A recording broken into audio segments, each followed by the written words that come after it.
Hello. This should be working now. Hopefully.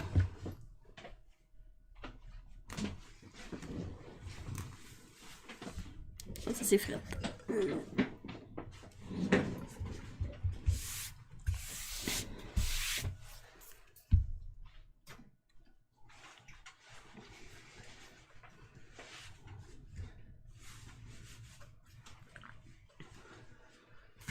Bon. Oh, you can hear. Thank you. Hi, Lana. Hi, Jod. Hi, Fairy Dust.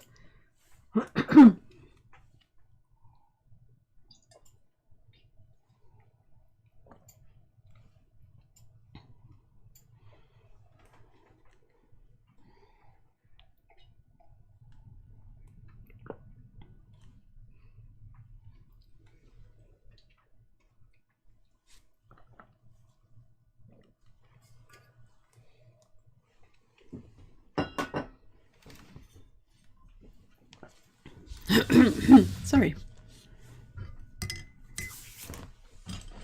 Okay, so while waiting for maybe people to arrive, I want to sort out my brushes.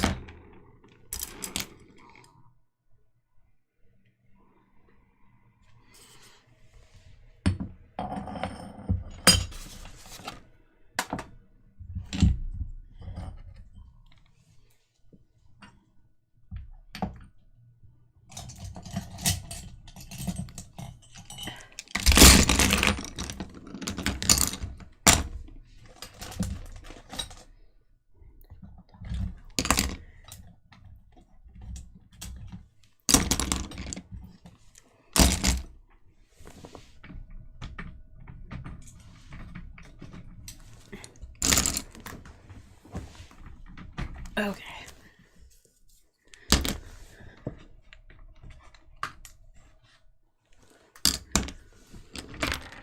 All right.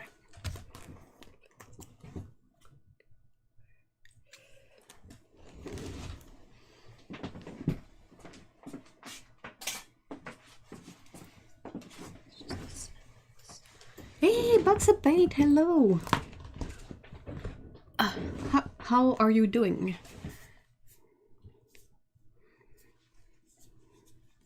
Hi, Lucine.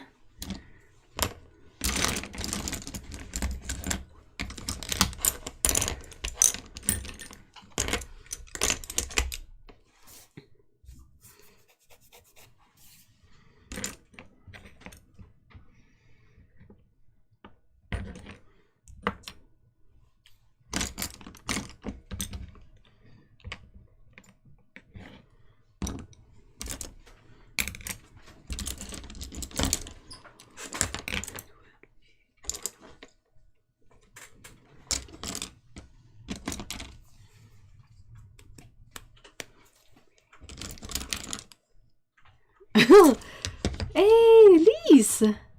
Hey, Malvina! Hi, guys! Which one is your favorite brush? I do not have a favorite brush, which is why I have so many. That is a lot of brushes. And that's technically nothing compared to the rest of the brushes I have. There's a bunch that I need to figure out a way to sell on eBay because they're almost unused, and I don't either I don't like them or I don't use them. And I still have other brushes stored up because I'm not using them at the moment. But it's a bit silly.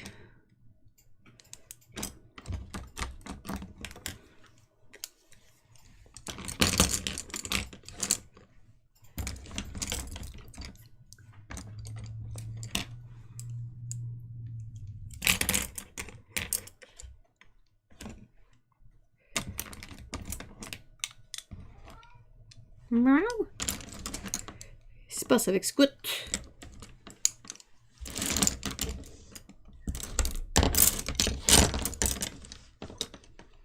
Which brush are you in the mood today to use? Oh,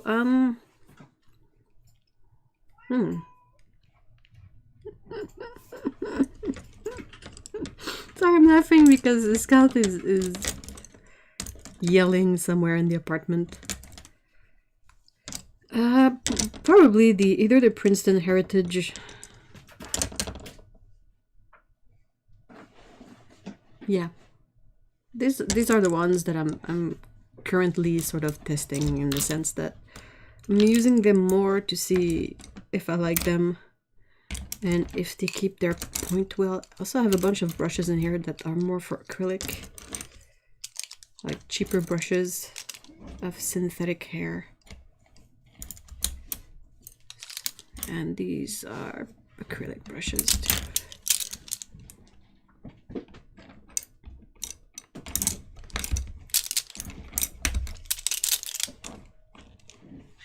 I keep them nearby because I use them when I do like acrylic gouache.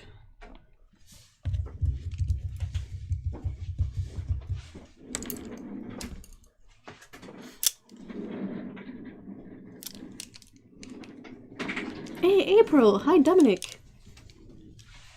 I gotta love a good brush spread, but also have food here, so my attention is divided. Oh, what's the food spread?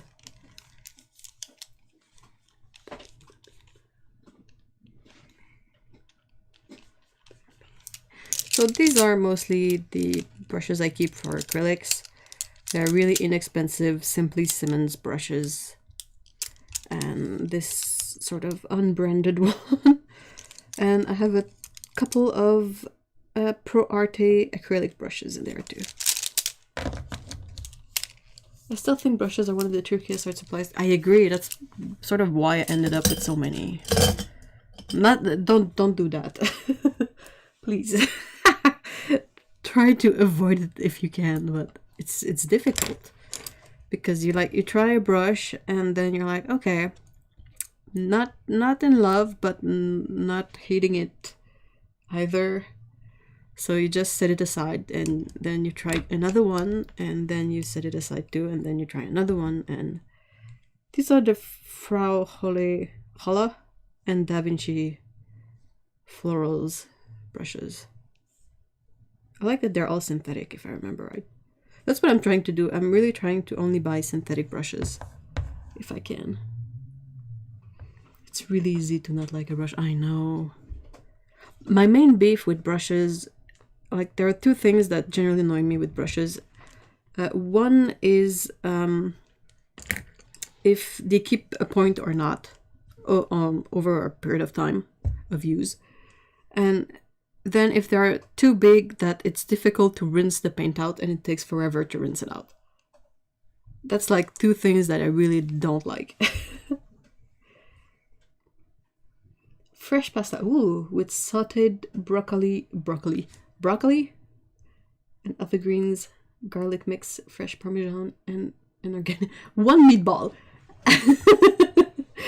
It sounds good. Though talking about garlic just reminds me of the lunch we just had that had pesto in it, and how I'm gonna burp garlic for the rest of the day because of it.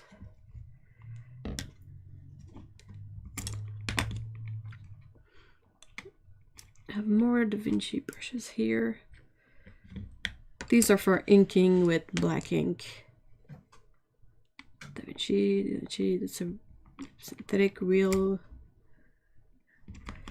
Synthetic.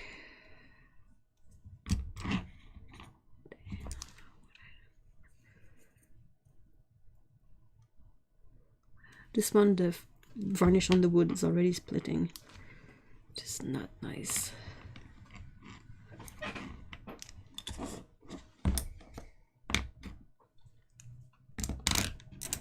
So that's basically the rundown of it. These are Winsor Newton Cutman brushes, and I really like these for traditional gouache, especially the angled one. So that's why these are here. These are sort of my dump brushes. Like if I just need any kind of brush for swatching or scrubbing at paint, I grab one of these. Es-tu une princesse? Ah bah oui. m'a volé ma couvercle. C'est horrible, ça devrait pas m'arriver, ouais. When meatball, I can always get angry. Yeah, same. Cutting down on meats this year, but I do enjoy it. I agree with you. I much prefer having like a small amount of like something that is good rather than a big piece of meat that I absolutely don't enjoy. Damn, now I'm hungry again. It's 8 p.m. here. Second dinner? Like you have second breakfast, maybe you have second dinner. I've learned that my preference with brushes is if they have a point before they're wet, like an ink brush pen. I have a few where the point is shaped like a Prismacolor out of the box. Blah.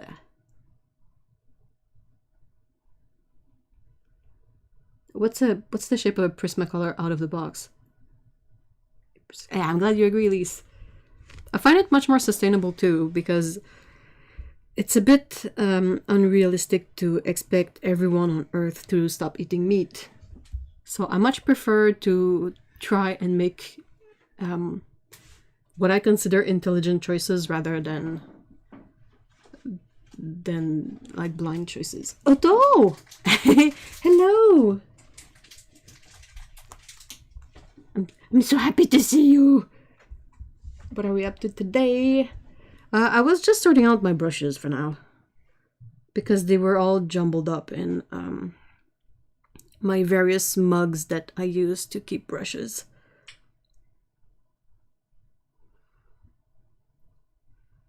Even if I have quite a couple of mugs on my desk for brushes, I feel like I don't have enough to sort them like I want. What is the pink tape? It was to signify which have a good point when they're wet. Because sometimes it's hard to tell, especially with these, like the floofy squirrel brushes. It's hard to tell if they're gonna have a good point when they're wet and if they're gonna keep the point when I'm painting with them. So that's why I have a couple that have... I did this some time ago, so like I'm pretty sure these would keep a point, but they don't have the tape because I haven't sort of put them through that process. It's like it's sharp for a centimeter and then it's just the hairs. Oh, okay.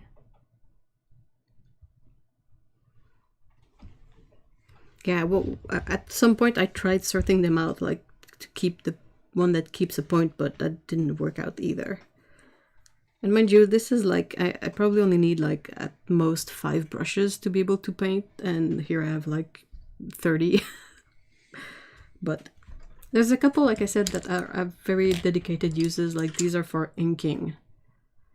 So they're super inexpensive, cheap brushes, so that even if the ink messes them up, it's no biggie. Put those in here.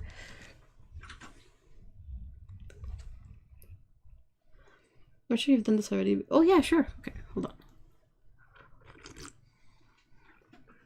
I made such a nice mug of tea thanks to Otto here, because she's my pusher of the rooibos chai tea. So in there you have a whoop bleh of tea. I don't know if you can see. I hope you can see. Anyway, there's a pyramid bag of tea in there here, and some soy cream. And it's hot and it's lovely. Okay, so I'm just going to recap quickly. I had these two that are sort of for acrylic, and they're sort of cheap brushes, like Simply Simmons, Art Acrylic, and non-branded one.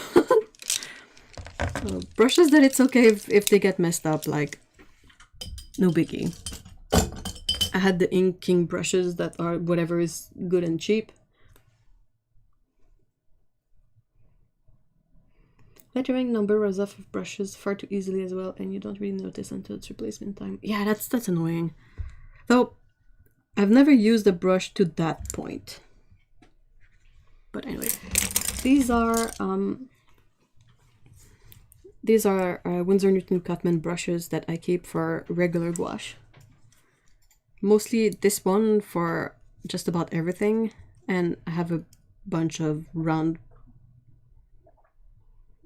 ones. for detailing, I guess. I guess that was my intention. So there's that. These are the these are the Mimic Fig Squirrel brushes.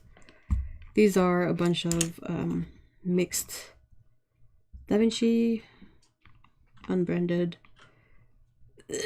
Renaissance, and Da Vinci. I think these are all like real squirrel, sadly. Those are Holbein brushes. This is the travel brush that came with the beautiful set you sent me, Otto. And this one is a black resable brush that I really wanted to try because I kind of like their idea of having all these synthetic brushes. Yeah, these are the Princeton ones. A couple of synthetic like that Frau Holle flawless brushes, some inexpensive Winsor Newton University. These are the Princeton Heritage. They're the ones that I'm sort of, like I was saying, they're the one that I'm testing at the moment mostly. Like I try to use these often so I can figure out if I like using them, if they fit within the characteristics that I try to find and have in brushes. These are to, I think it's goat hair, sadly, but I mainly use these for wetting paper. And these are a bunch of random, like, cheap brushes that I use for scrubbing at paints.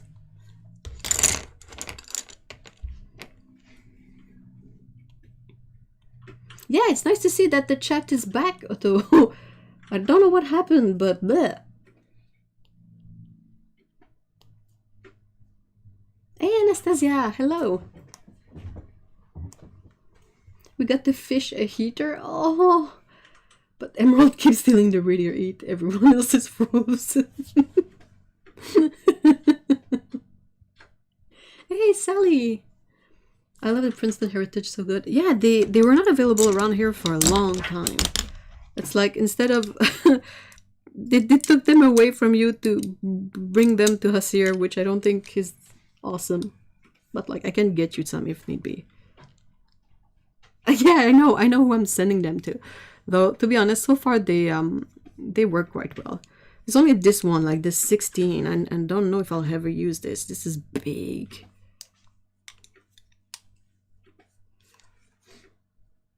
And I was saying what I don't like of like super fat brushes like this is that it's difficult to rinse them off properly. The paint really like to stay stuck in the hairs, and then you go to paint something else and it's all like corrupted. I also have these. These are brushes Otto sent me. Really fat Escoda Ultimo. They're so nice and soft, but they're so big, it's super intimidating. So that's the lineup. And now I need to figure out how I'm gonna place them in my various holders over here. Take these off. I don't need to put them in there.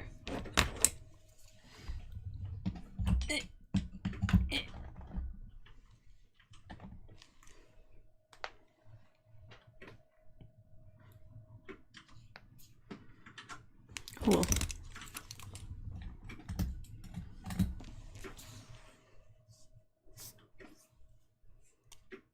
Our fish eaters scared the business out of us both.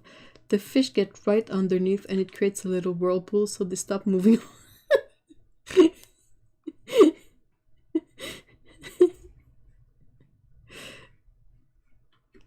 I was not there for the infamous Autobahn, and I feel like I've lost some serious clout. Oh no!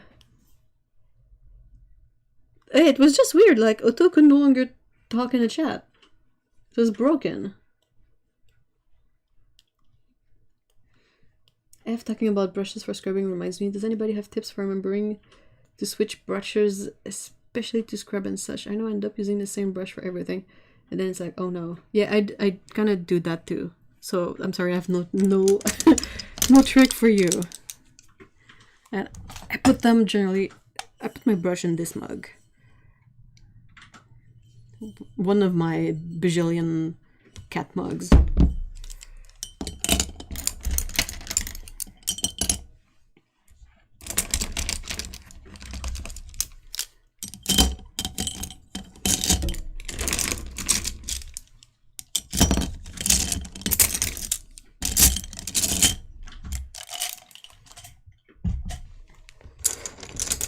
Hey, Paulo! Yeah, send those to challenge you. Yeah, they're still intimidating me. It's a... Does that fit in here? No, it's too short. I also have this pointy thing that I use for various tasks that I don't really have any space to keep it, so it's with the brushes. I have a hug brush for scrubbing off paint and palette if I'm switching out. I have one like that. I took after your idea, and I got one so that I can scrub palettes when I wash them.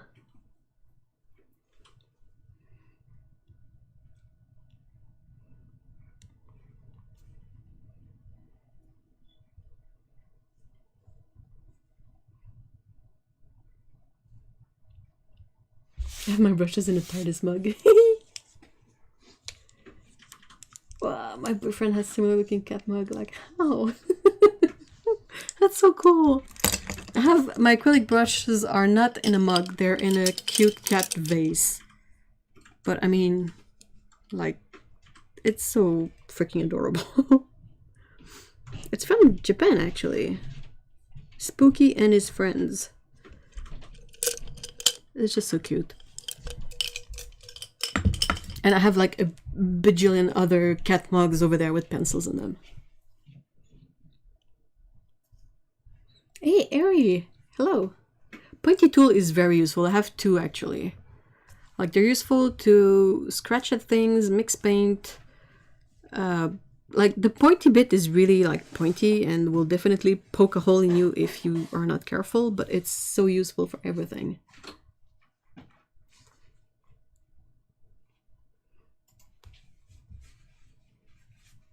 I use a hug hairbrush to clean my aquarium. Well, Ruka is throwing footballs. Time to feed him. Well, that's a clear message. Okay, more tea.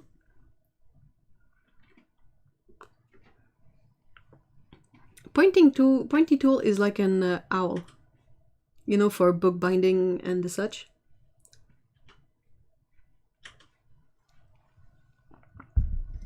I don't think it's for embossing. I think it's too like the point is too sharp for embossing. You would just go through whatever you're trying to emboss.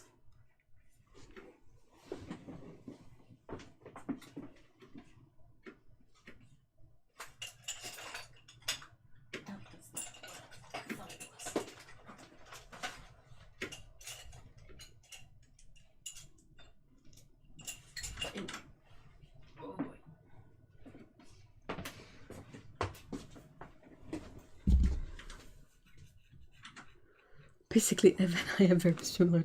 Yeah, we do. And those we didn't have in common, we kind of got in common after sharing. Because I think, like, you've shown me quite a few tools that I went like, oh, that's so clever, I need one. And maybe the other way around too.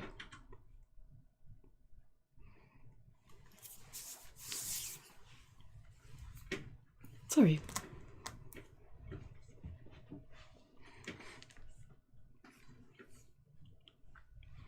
I don't remember what the pointy thing was for originally.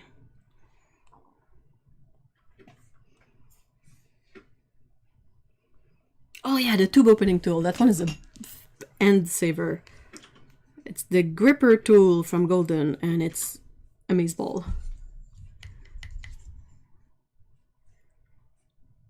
It's made in the USA too. Wow. Dude, how awesome is Golden? Seriously. It saves me every time too. The only moment where tubes are sort of easier to open is when they're brand new. But after that, once you sort of close them again, it's like my fingers are already like absolutely broken. So I need this. I bought like quite a few, and I was able to send one to... Did I send you one or two? But it's like $3.50 Canadian, so like under $3. And it's so useful. You have like bigger tubes here, but for watercolor you mostly use these two.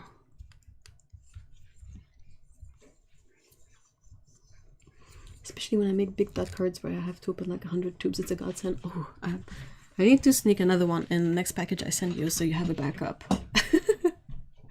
Just in case.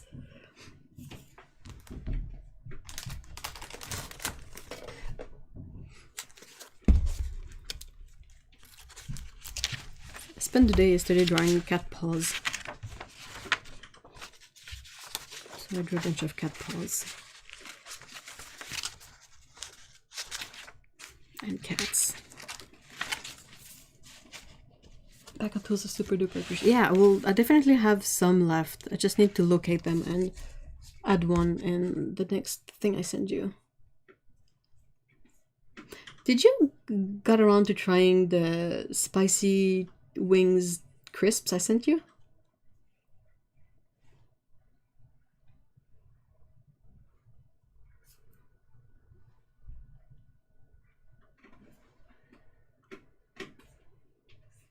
Ugh.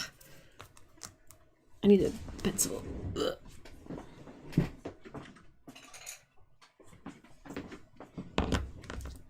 Yes, it was delicious. Yay! It was such a peculiar flavor.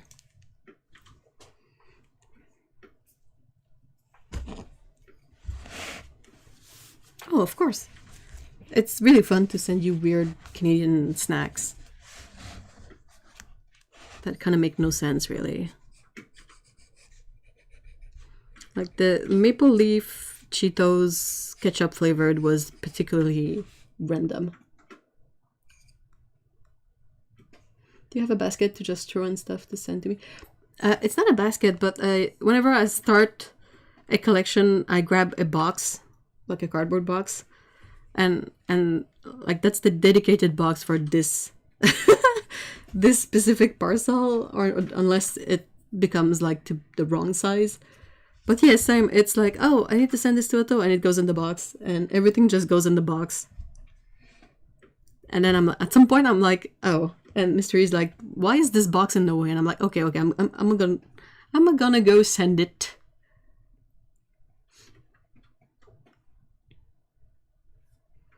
Yeah. I think I'm finally out of Daniel Smith tubes. That should be done. Like the only ones I have left are Anthraquinone Scarlet and some genuine Quinn Gold. And it's fairly obvious why I kept them. Though I don't think the Anthraquinone Scarlet from Daniel Smith is my favorite. But for like the longest time, I kept finding tubes of Daniel Smith in random places. Like at one point it was, I don't know why I had separated them, but I put a bunch of super granulating pigments from Daniel Smith in a box with other stuff. And then I went to look in the box for something, and I saw that there was a bunch of Daniel Smith in there, and I was like, why? So I put those aside and eventually set them to Otto. And then I was clearing up what's under the desk, and I found another stash of Daniel Smith tubes, and it's like never ending. Though I think now you have all of them.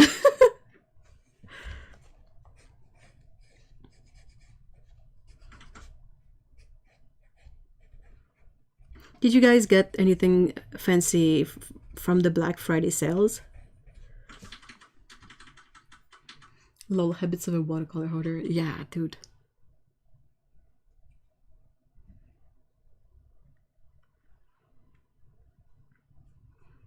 I mean, like, there are tubes here, like, that way. There's one over, like, on top of there that's, the Isaro, Stardust, which is a PY42 with mica in it. Mica, I just haven't tried it yet.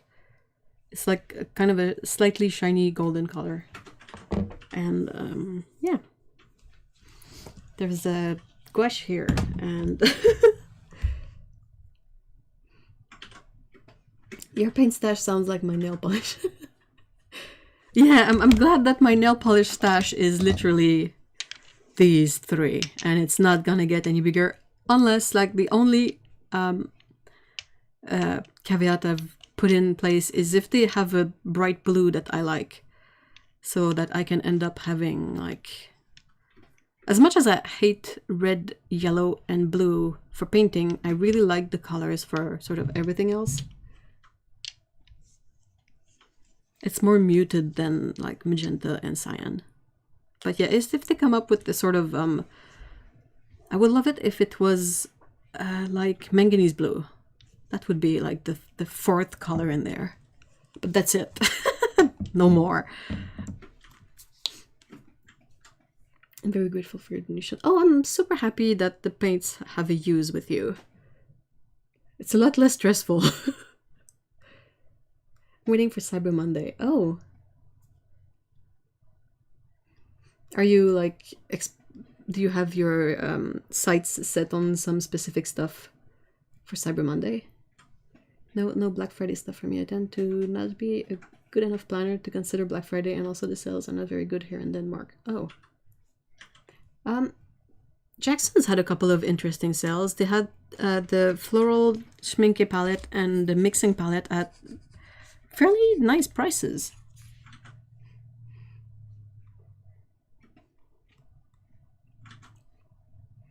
That's the sort of the only things that I really noticed.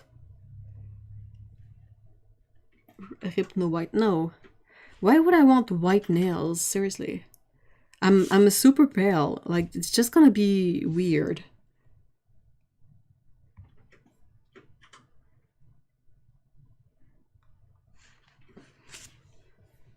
Did go to get trash bags and a COVID test, so I guess I did something. I did get something done today. Hey, that's awesome. No Black Friday things for me. I haven't had the energy to look. Oh, I know what you mean. I was trying to put together a video. I don't think it, like, the way I am at the moment, it's sort of difficult to put things together in time for anything. So I didn't really make a Black Friday video because it's just so messy, and I kind of hate this like rush. Like, you have to go, you have to speed up, you have to do it now. It's just like so draining. But I'm still working on a video of like gift ideas. And I kind of struggle to find unique stuff, sort of. Like, I found a bunch of things that I figured make good gifts on Jackson's mostly. But I was trying to search stuff on Blick, and I hate the way their website is set up. It's so vast. It's nightmarish, actually. And then I was going through all the Canadian stores that I know of, and they would usually put their Black Friday deals on the front page. And sometimes it was something like, oh, extra 20% off on clearance items. And you're like, well, okay. The best kind of deals I saw were stuff like you get X% off on a minimum purchase of X amount, and then the percentage goes up if you reach a higher amount, and that kind of deal. That was sort of good. But yeah, I didn't see much. And I can see why. I mean, it's not like companies are doing super well in general. No Black Friday things for me. Yeah, my nail polish stash is out of control. Oh no.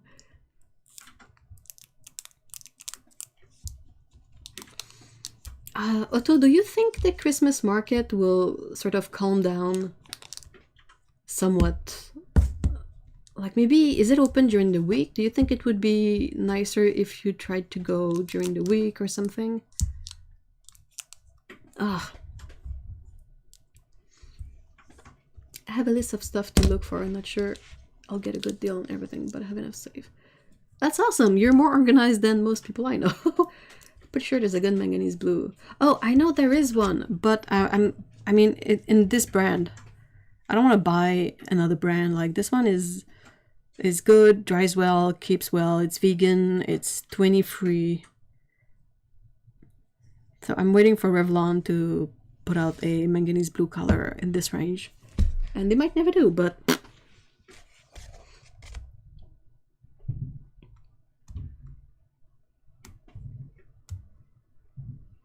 It's over 350. Oh, wow, Anastasia. Do you paint your nails often? Like, what's the frequency you try to switch it out? It was like 2 degrees and it's queuing outside to go into it. Ugh. I see most people who get white tip nails or for... Yeah, I don't... If I had to get white tips on these nails, it would look really weird. Because I don't let them grow. OP No Time for the Blues is a really pretty, no sparkly sky blue. I'll still keep it up. Though I haven't seen OP sold around here. Maybe Sephora has it, but you know. I'm talking going to the the nearby drugstore. So hold on, No Time for the Blues.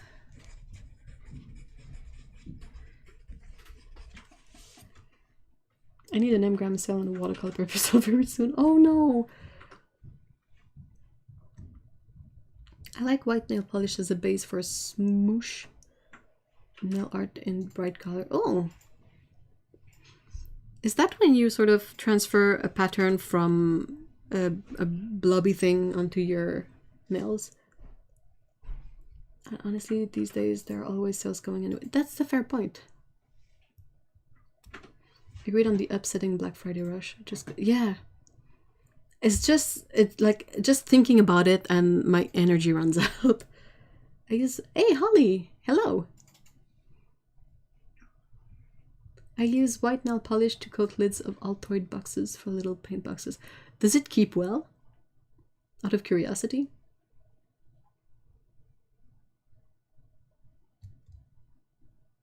Not sure the Christmas market is always busy. But we'll definitely try going during the week. Yeah, I hope it's easier. Oh, by the way, did you finish Arcane? Yeah, we did. OPI. What did I say? OP? I kind of like OP.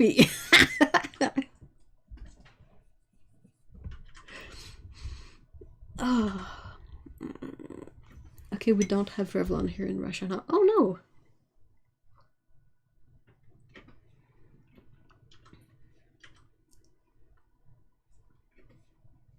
It differs sometimes every other day.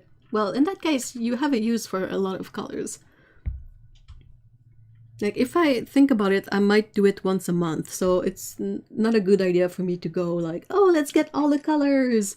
Even if they are super nice. Like, I see some colors and I'm like, oh, this is so pretty. But I'm trying to be really mindful of that.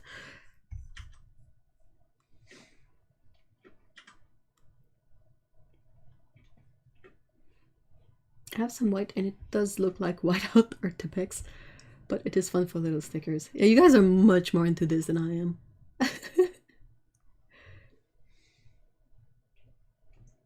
Also had bad breaks lately, so I painted every week. What do you call bad breaks? You mean like the nail breaking?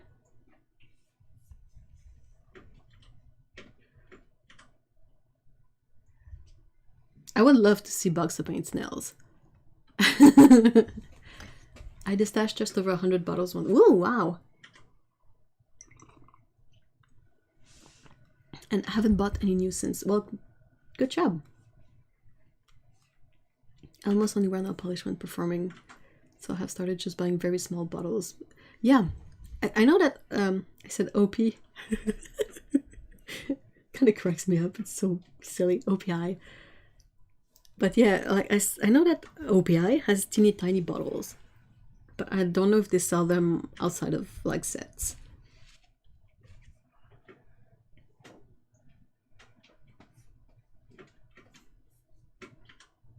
I don't have that much energy to always make sure my nails are perfectly painted. Yeah, I don't.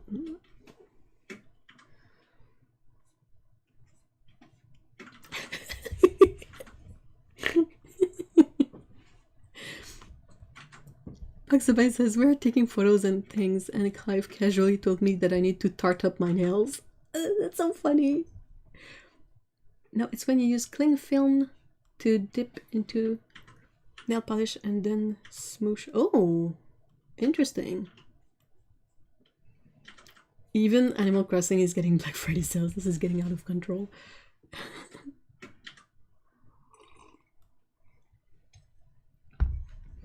I assume you guys have Depend. Over here, Depend is a brand of adult diapers. We used to have Revlon, but I haven't seen any in stores for several years now. Oh, that's peculiar. I wonder why.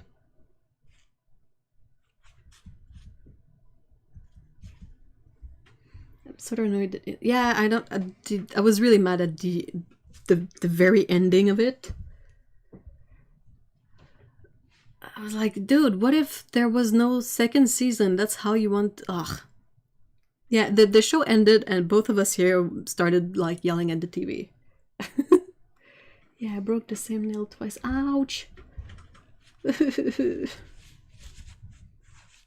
Hey, Jill! Hello! One of my fellow dancers have a whole setup to do shellac nails, and they always look really cool. What's shellac nails? I know what shellac is, because you have it in ink and in lacquer. But what's special about it when you apply it to nails? My therapist always have the most fab nails, but it's very distracting in a session because all I'm thinking of is how fabric. I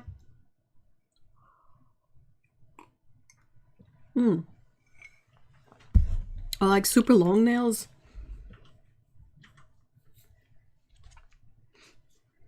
I think for me it's more a thing of like I have really short, small hands. So I don't have a lot of reach or, you know, grip area. And if I have long nails, it feels even more awkward to try to hold on to things.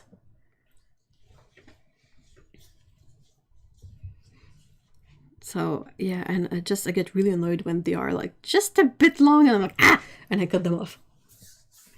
Apparently it's super durable, huh?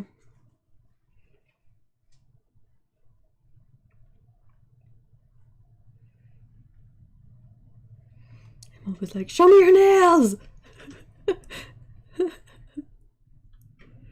And right, they clearly have balls to think that it was going to be popular for second season, which they weren't wrong. Yeah, I mean, they were right about the assumption. It's just annoying that that's what they did. And even if it had ended like that, I can understand them being like, oh, we wanted to end on this cliffhanger. But it's just, like, I hate when they do that, so I would have been mad anyway. It was gorgeous, though. What a beautifully animated show.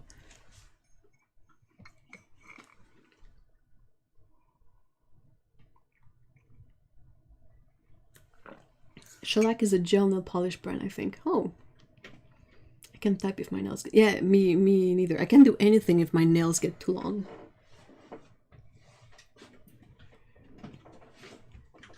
My mom had classic Dragon Lady nails. They were beautiful, but they were long. Ah!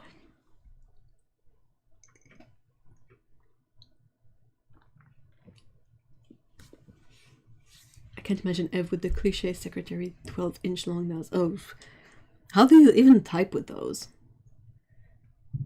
And they never seem to impede her at anything.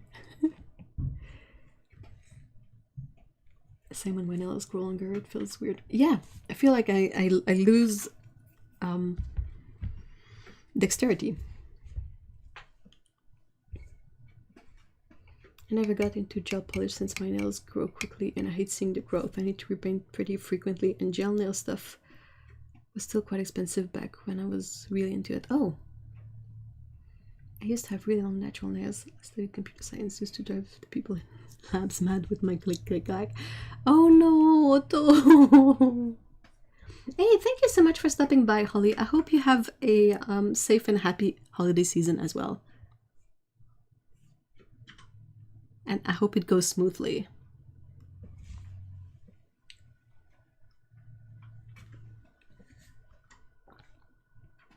I've heard some do their nails solely for videos, so it looks nice. Do you ever feel the pressure? Yeah, kind of, but in the same way that I feel the pressure to put on makeup if I have to show my face. It's like the sort of the automatic response is to be like, but I don't like, oh no, are my nails okay? Is my face painted? But then like immediately after comes the other like reaction to be like, you hate makeup, your hands are what they are. I mean, just make sure they're clean. Like clean hands, okay. Like no weird grime under the nails and stuff like that. Fine, but like they are what they are. They're all dried up and crackly and kind of gross, but that's real hands that do real stuff. So I'm like,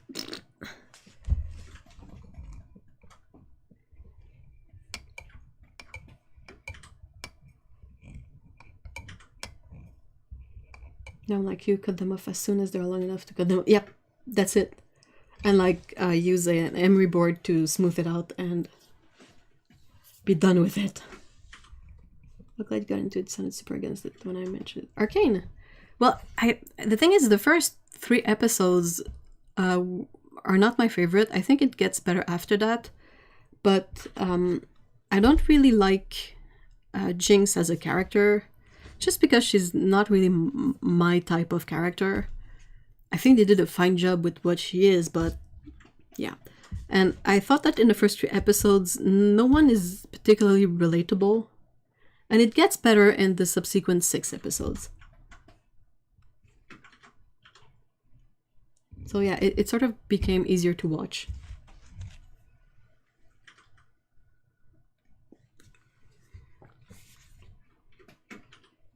No, I can't do that because of touchscreens. Oh yeah, long nails with touchscreens.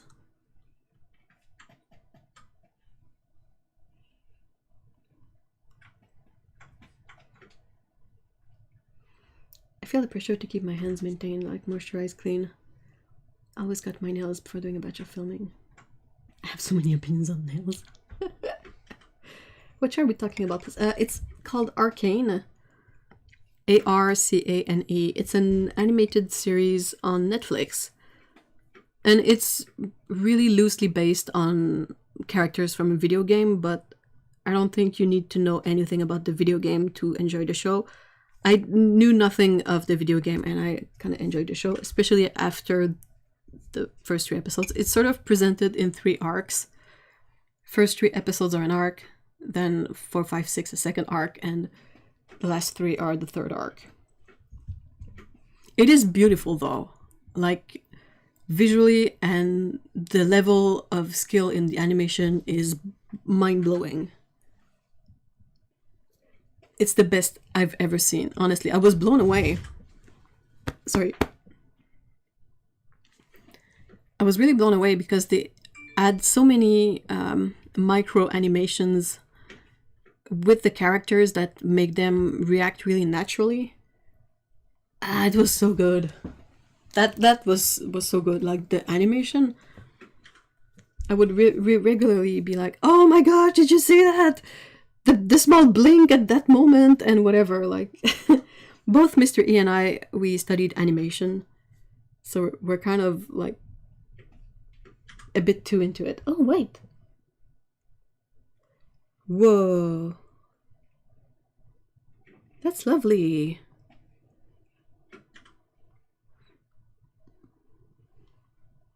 I thought it was something you painted, Otto.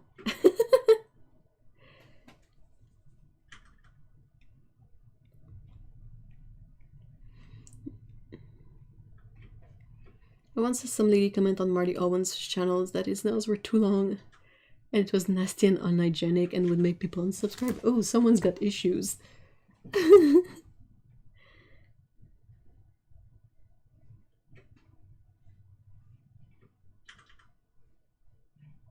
I noticed a lot of animation companies are coming out of France. Fortiche is a French... Yeah, definitely. With a name like Fortiche, they don't have much of a choice but to be French. Okay, so this is the photo that Otto sent me. That's beautiful. That's not a painting? What is it?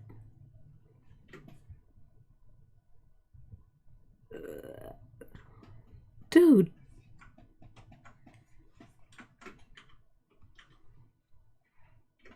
How did they make this if it's not a painting?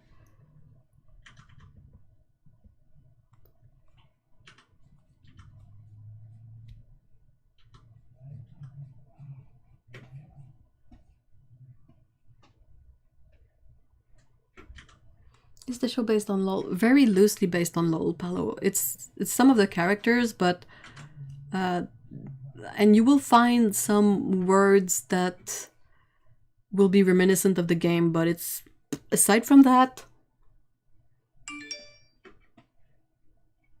Let's play guess what it's made of. Okay,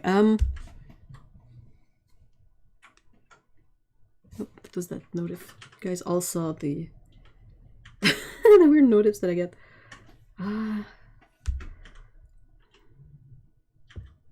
But it looks amazing for sure. Is it beads? Like, is it beading?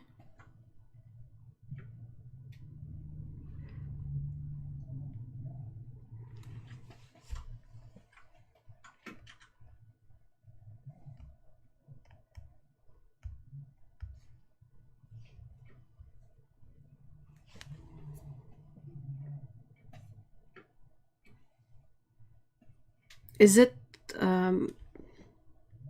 cross stitch? I don't feel like cross stitch is special enough to.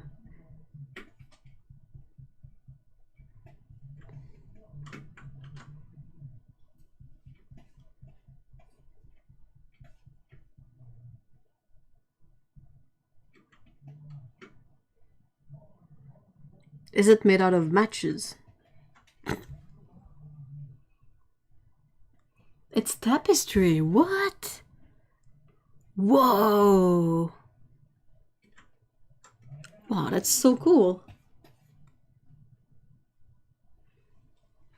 Wow. Dude, they must have used such fine thread. That's amazing. All my Twitch friends were raving about it. Yeah, it made a lot of noise on social media.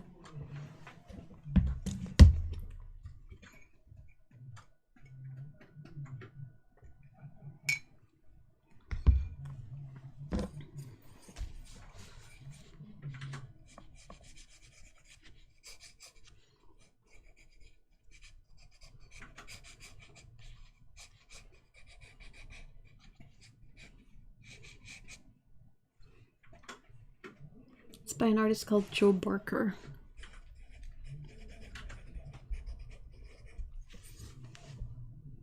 Hey, Mikey! Hello!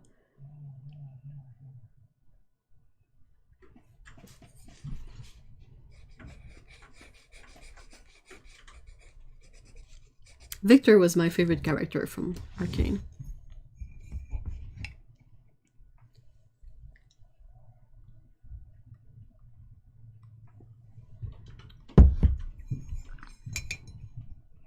There was a tapestry exhibition in the city, and I had to.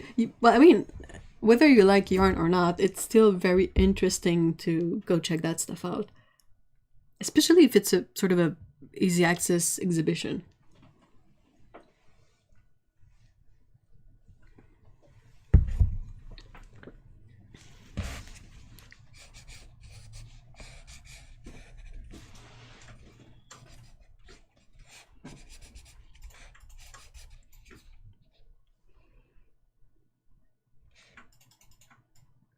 No stuff about the game. I haven't played the game, but I don't want to know anything about the game.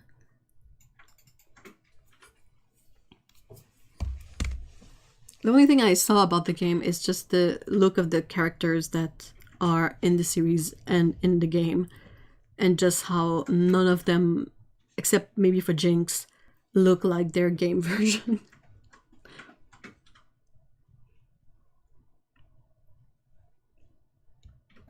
Yeah, subsequent episodes have Caitlyn, which I really liked, and more Victor, which I really like too. So that was points for them.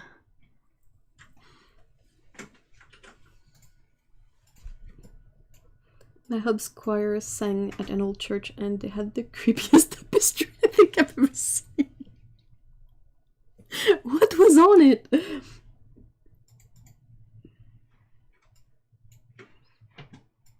I used to be registered with the modeling agency as a parts model, with my most popular choices being legs, hands, and back. Oh wow, that's so cool. There's only like 9 characters from the game in the show. Yeah, if that. I think there's even less than that. I think there's like 7. Chase looked the most weird. Caitlyn too, but I took it as them pushing with our style. What do you think? What do you mean they looked weird? It was beautiful, but had squares that had some quite dark scenes. Like cages they would hang people in from town hall. When a bunch of people died. What the heck? Rex at sea. Oh my gosh, old art is really peculiar. Oh yeah, I just spent like a bajillion hours painting the beheading of someone. Oh yeah, it's for the church. Yeah. Huh. Oh okay. No, the scientist is a character.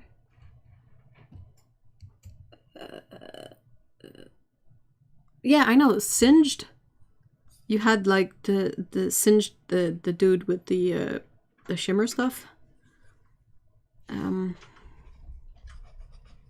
had Jinx, Kate, Lynn, Vi, Jace, Victor.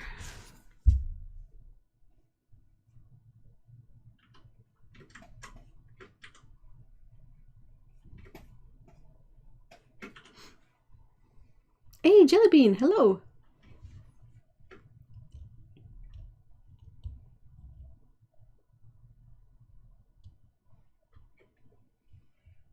Hey, no worries, Jellybean. Oh, Echo. Oh, and Heimerdinger.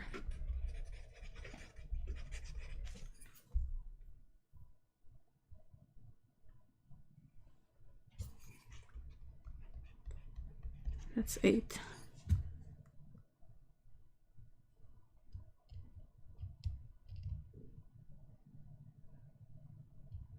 I wish they made a art book of the show.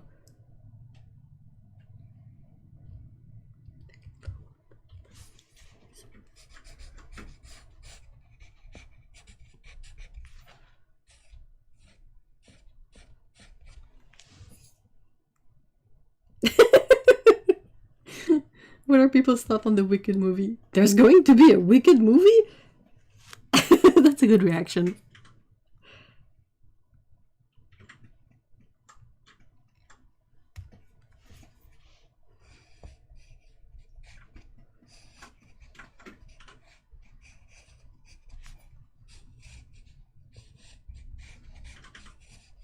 Dominic, did you see Maya and the 3? Maya and the 3. I hate that word. 3. I don't know why, but it's so hard to say.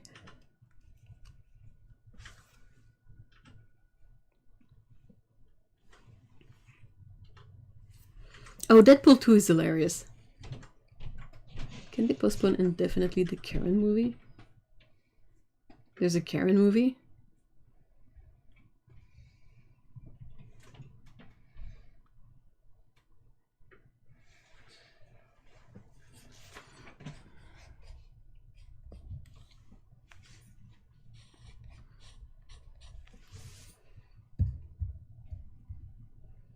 There's such great moments in Deadpool 2.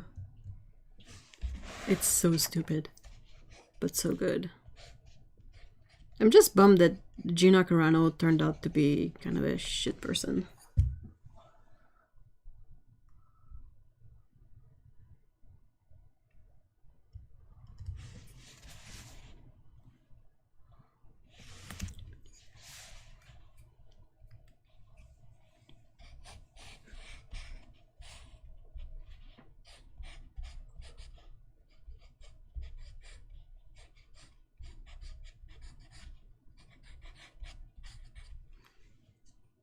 Yes, there's a Karen movie. And it's cringe. No, I haven't seen My Under 3. Look, it's really good. If you like animated stuff, I would highly recommend giving My Under 3 a test. Like giving it a chance because it's amazing. It was so good.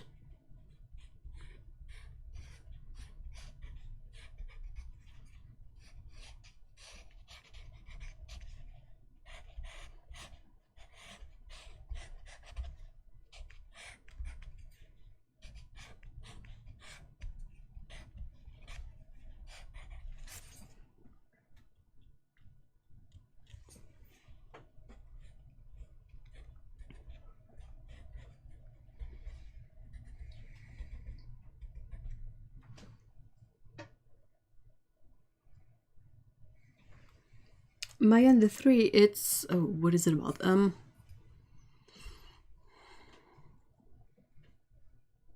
on, I'm trying to piece it together in English in my head.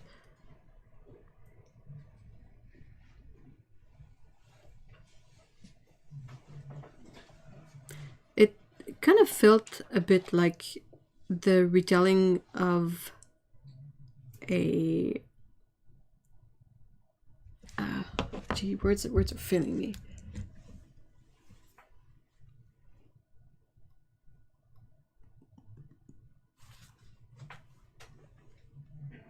Hold on, let me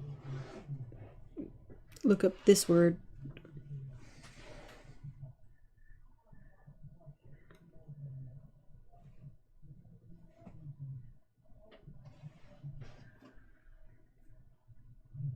Oh wow, that's super useful.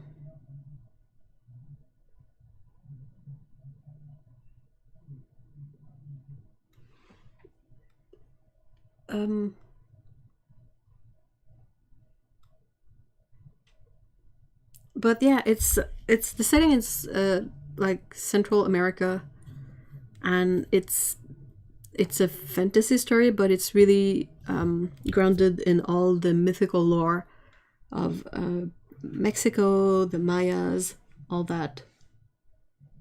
And it has this feeling that it's a bit like a legend or a myth at the same time, the way it's set up.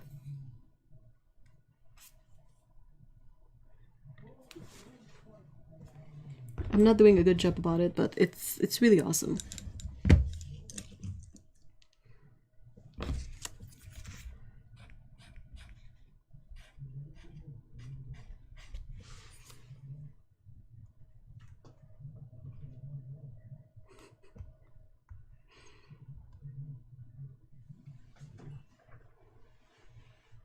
It is really cool. I'm really not doing a good job at describing it, but it's really worth looking into it.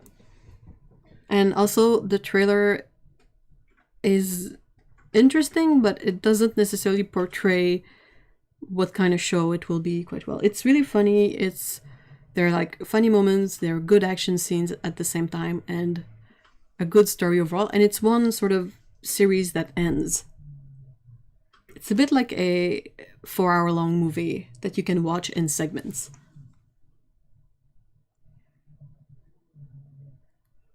I have to admit, I thought it was hilarious how all the critics and boys thought Venom 2 was going to be a flop, and then it was a hit. It's like they had no idea who that movie was aimed at. Oh, that's my favorite part of the whole thing going on with Venom at the moment.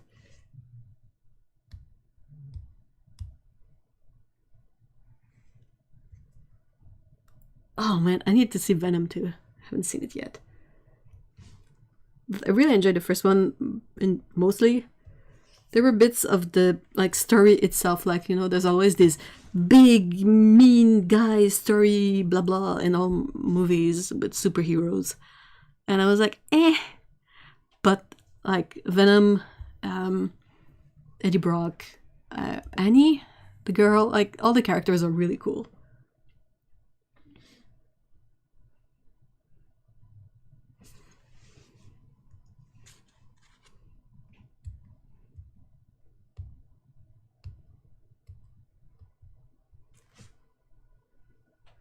I think my favorite part, oh, maybe I should not say that. It's not a big spoiler, but it's a It's a line in the movie, in the first Venom movie, that really cracked me up. And it cracked me up because I was not expecting it, so... I kind of want to watch it again. Because I've already watched it, so I could like doodle at the same time and not... Like, doodling while watching movies is awesome because you can tune out the parts that are boring and then tune in when it's your favorite parts.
Has anyone seen In the Heights? What is that supposed to be about?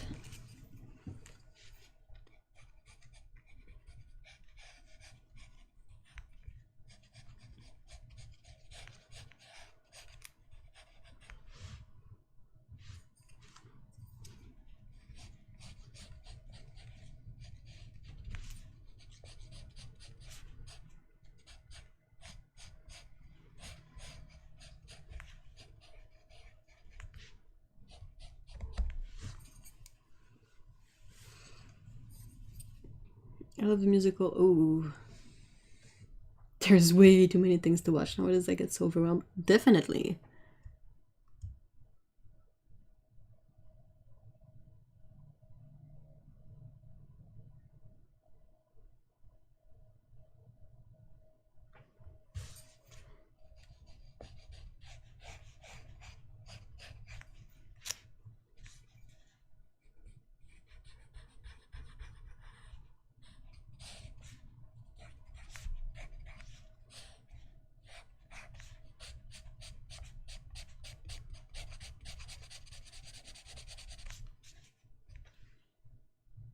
So much Army of Thieves, and it was way more entertaining than it had any right to be.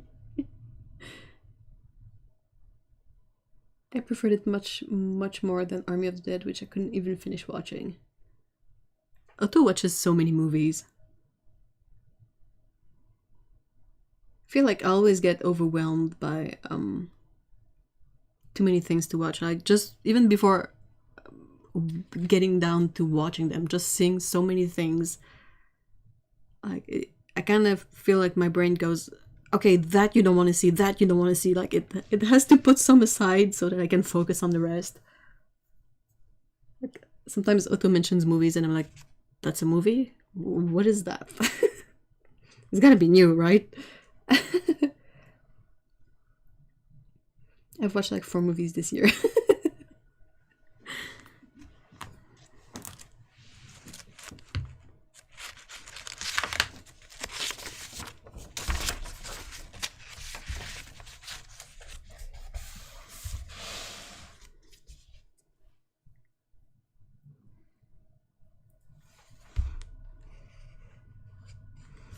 Time to draw the Christmas baking, let's be real, that I'm dreaming about.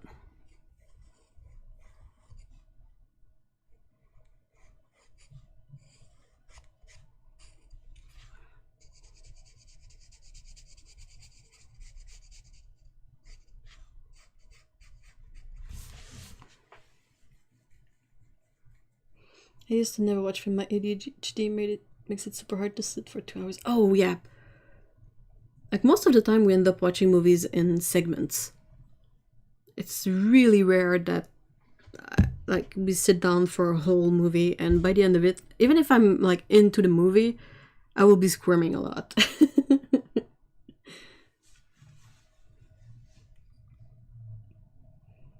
I learned if I crochet knit, then I can watch film fun. Oh, really? I feel like I would be too distracted. Like, I can't crochet and not look at what I'm doing. I have a friend who is determined to watch the Criterion list in its entirety. Ooh, wow.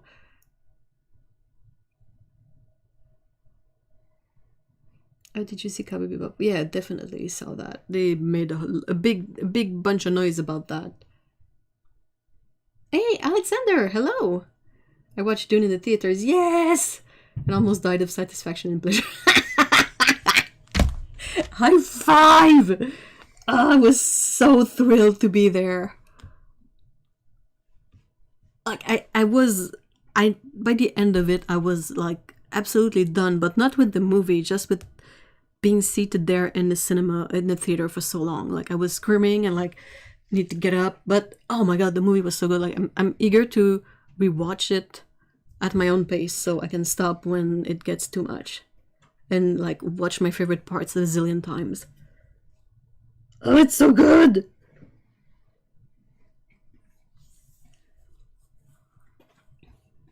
We once bought one of those scratch-off posters of 100 films to watch. We had to quit because so many on the list were super depressing. Ugh. I would like scratch them off, be like, ew, and then put a post-it over it with something more happy, or stupid, or actiony, or dumb. I have attention span issues, so watching musical is really hard for me. I'm not sure if I'm going to watch Dune because I don't remember the book very well, and from what I understand, you need to have that background to really get it. I think it helps, but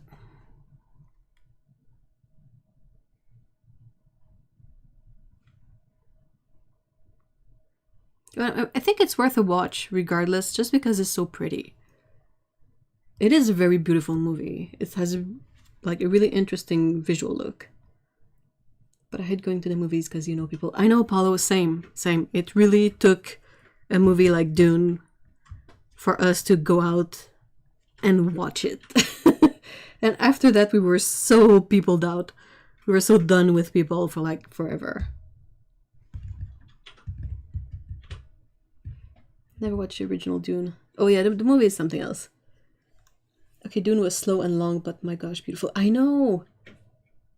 And I kind of like that it was slow and long because it's like more eye candy, more stuff, but at the same time you're excited for what's coming, but you're not there yet and it's taking forever, and you're like, the taking forever is good, but I'm super excited to be further along the story, you know. Oh, it's weird. Me too. Me and my significant other were amazed. Timothy was great as always, but Lady Jessica was incredible. I've heard a lot of mixed opinions about Jessica in the movie. Like, my reading of the book is distant enough that I don't really remember exactly how she was portrayed in the book. So I really liked her in the movie, but Mr. E was sort of disappointed about the way she was acting in the movie. Like, she was a bit too emotional. And I was saying, like, I understand her to be this emotional because if, as a Bene Gesserit, if she has this feeling of the impending doom that's coming up, I would maybe get emotional too, because you don't know what's coming up, but you know it's bad. But yeah, that's just like my brain trying to make everything fit and not having read the books in a while.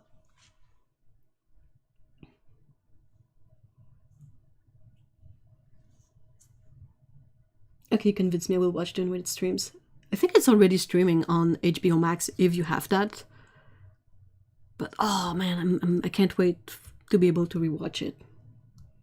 Kind of glad I've not read the book. Just be able to enjoy the film for what it is. Yeah, that's definitely a good place to be, like, and not having always this nagging of like, oh, but this is not like that in the book. Oh, this is not Like, there's a couple of things that I remembered enough to be annoyed at in the movie, but it's a really, really brief list of a couple of things. I haven't watched it, but I heard the one criticism about the pacing of Dune is that it's got no humor. As in, it's so tense all the time that at one point the tension is so high it can't go higher. I know what you mean. There's a couple of jokes. They kind of ruined one of them in the trailer by putting it there. It's like, dude, that was a really good, like, dialogue joke, and it's already in the trailer, so everyone knows about it. It's definitely not very humorous. I agree with that. But I sort of don't really mind it in the sense that, like, I still know what's gonna happen later on, even in the book, but in the other books, and everything that will sort of come from the events of Dune. And it's weird to try and imagine humor in that kind of a setting for me.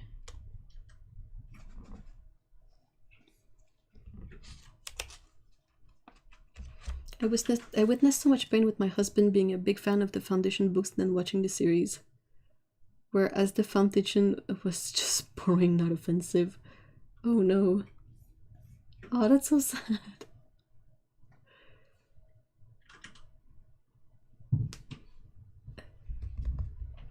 I heard about that. A friend said in the MBTI community. What is that? Myers-Briggs? I don't know.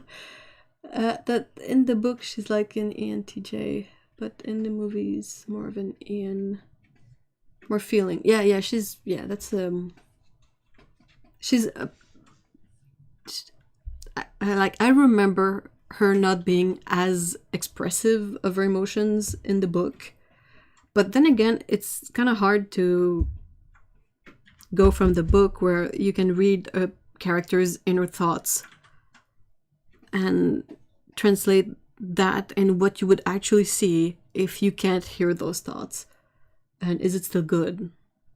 But yeah, I understand the criticism. It didn't bother me, but yeah. Is Dune good? Yeah, yep.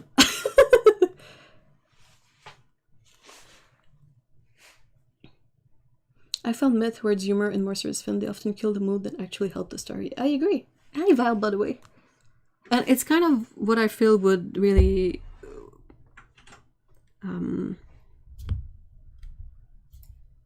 pertains to Dune, if that's the word I'm looking for. Like, there is a couple of jokes, but they're set in a way that they make sense, in the sense that they are in the interactions between specific characters, so that you feel that they are like close, they're like a family, they know each other, like, and that's a nice way to use that stuff. But it's so intense what happens in Dunes that it's really hard to fit in like humor per se.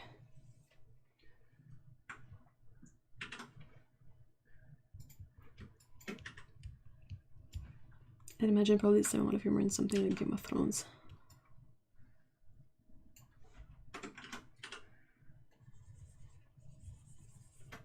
Super duper FFFFFMG. Have HBO Max, yay! You can watch Dune then! It's not about jokes, but about releases of tension. Oh, okay, yeah.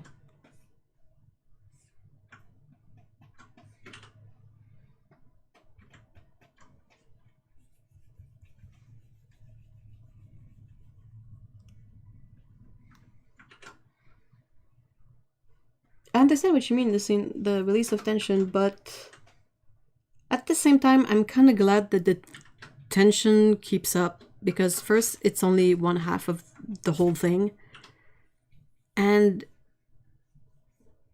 it is building up towards something. So there's sort of a justification for this tension. If they went like tension, release, I feel like it would maybe make the whole thing appear much smaller than it actually is.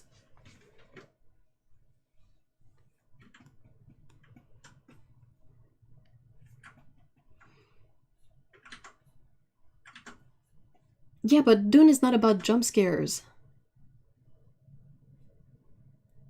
Do you think they had to pay extra to get Momoa to... I do think so. It was so weird. Like, first time I saw him, I was like, oh wait, that's Jason Momoa. There was like this good 10-second moment of my brain being like, you know this person, but you don't recognize this person. And I was like, trying to piece it together.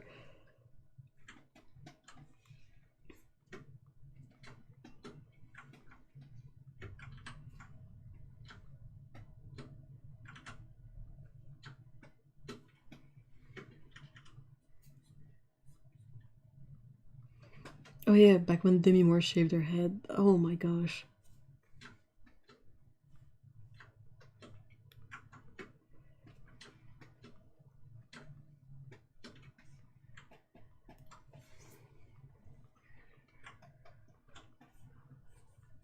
I feel like Mr. E would be able to have a much more comprehensive discussion about the way the characters are in the movie versus the book than me. I don't remember the book enough.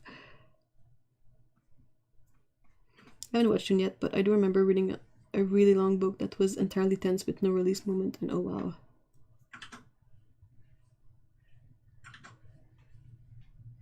I was exhausted by the end of it.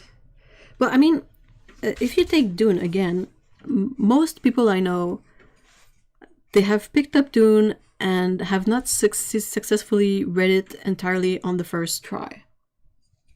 I don't know many people who picked up Dune and read through it the first time. It's a Yule log. Oh, I'm gonna make it a Dune Yule log. Hold on.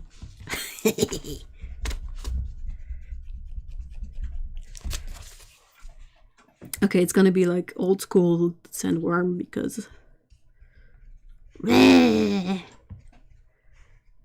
coming out of the Yule log. It's coming out more from the side of the Yule log, but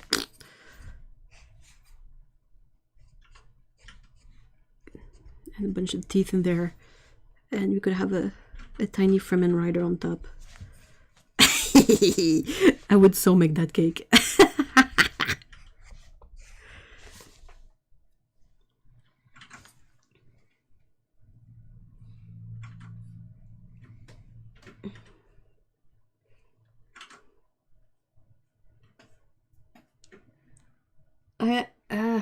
Myers-Briggs. I am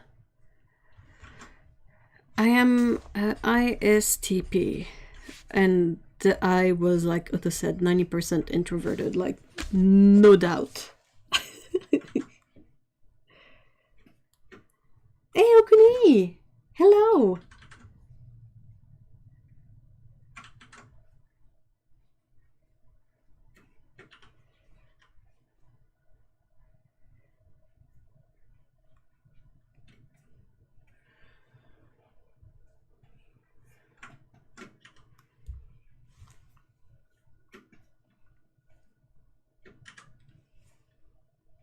Can we imagine how introverted we both are? Yeah, definitely.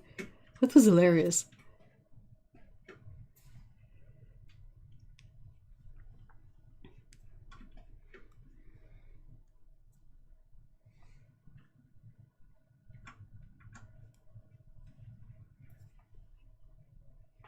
The S is for sensing instead of feeling, I think.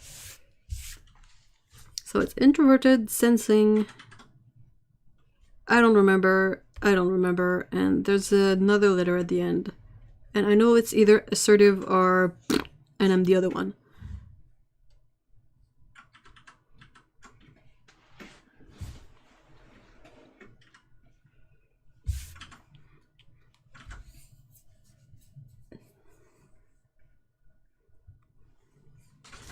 Okay, let's make up other Dune. Maybe if you had the whole log, like being like a sandworm that comes out of the plate.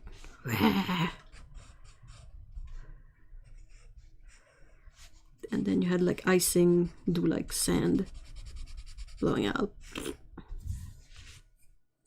T is thinking, oh, definitely. And P is perception, I think. There is one letter that doesn't match what it means. I think it's the N.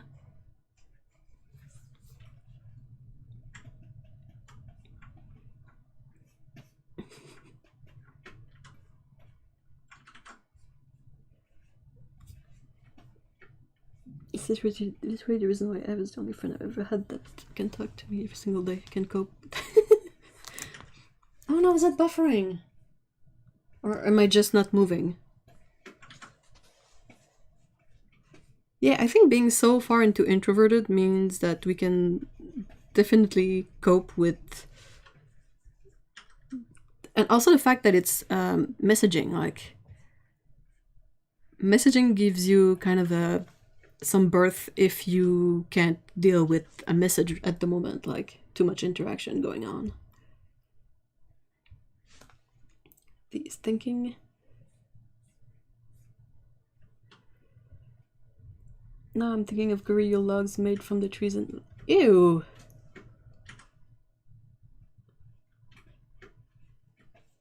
Yeah, now it's working. Yay!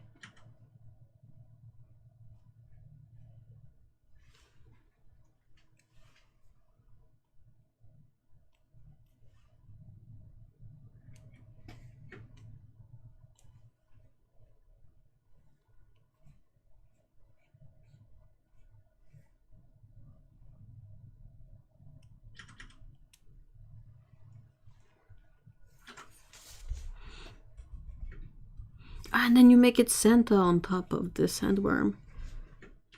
Bringing gifts to all the Fremen kids.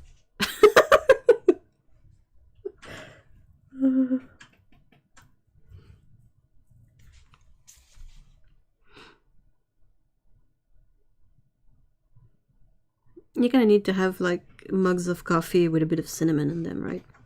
I know that's not technically what spice coffee is all about, but close enough.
We were so stolen of the opportunity to see someone ride the worms in the first movie.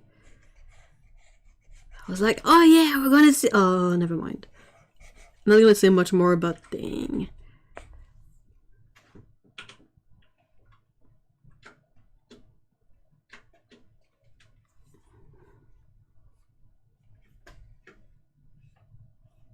It's so cool how it works.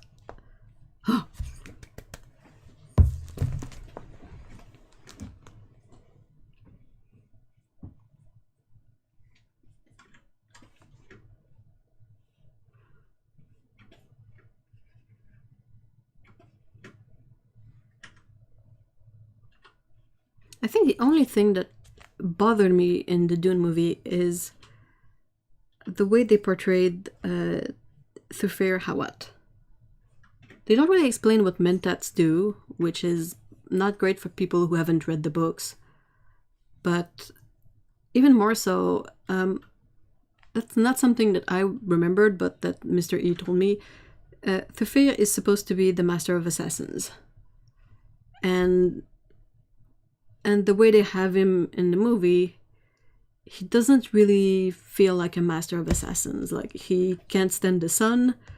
he won't get up from the table when the Duke comes in for a meeting. Like, everybody else will stand up, but not that guy. And I was like, it doesn't really portray that the level of competence that Thufir is supposed to have, and they don't necessarily have enough screen time allowed to be able to sell the idea that, let's say, he's super competent but decides to act not competent to fool everyone.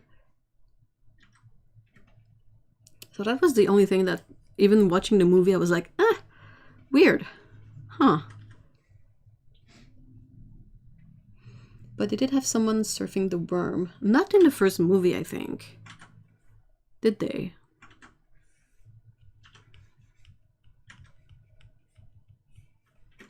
Like, I really loved how they did the Mentat thing with the eyes going blank. And bam, the answer to the super weird calculation thing going on. You're like, oh, what's that? That's cool. But aside from that, and they don't necessarily explain why Mentats are a thing. Or why everything is analog in the world of Dune. Which is super fascinating, but they don't explain it. Yeah, they did, like, for a second, but they did. Okay, good. I really need to rewatch it again. Near the end. I had the impression that the person was about to do it. But, yeah. But maybe they had someone surfing a worm. It's so cool. With the hooks.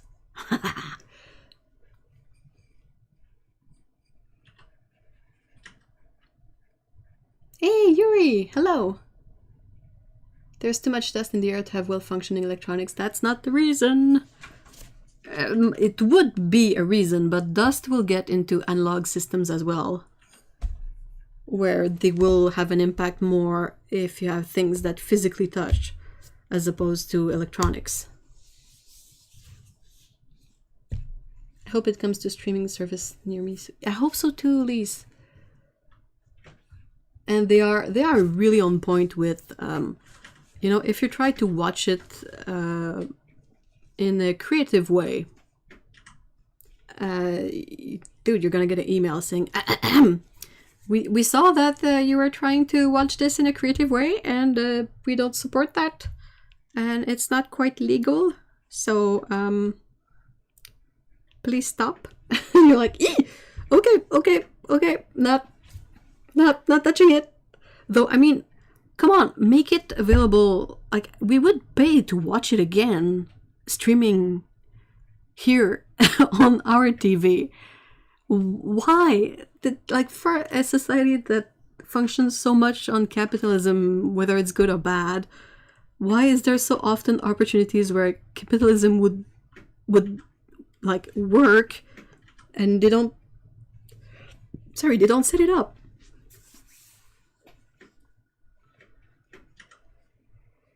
Oh. Did you notice that Ferawat, the security guy, is the groundskeeper? No, I did not. I did not notice that. We don't see the groundskeeper a lot, mind you, but I had not connected the two.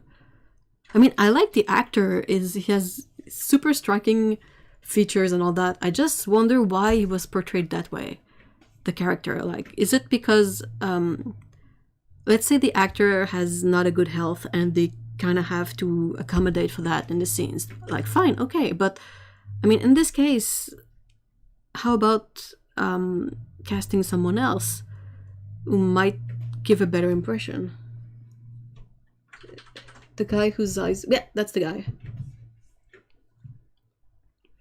Agreed. I never understood why. Yeah, the whole thing with piracy, especially for movies, is that more often than not, if there was a way to pay to watch this stuff, a lot of people would. The thing is that it's not.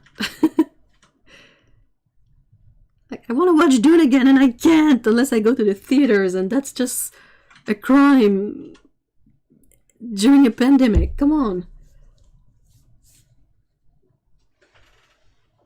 So bothered.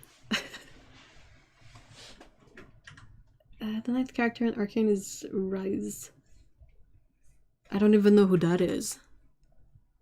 I wonder if they even name him. No, I do not, Otto. Maybe I should. It's like they're hell-bent on not making money. Exactly! Like, for something so big as the Dune release, like, okay, fine, you don't want to have it available for streaming in Canada first, so people, like, go to theaters, but okay, now, can I please watch it again? It's only available on HBO Max in the US, like, Canada doesn't have HBO Max. I don't know why. Yeah, that second one, Paulo. He's the guy who saved Chase. Oh, really? Okay. It's probably the one character that had the most I'm a character from a game feel.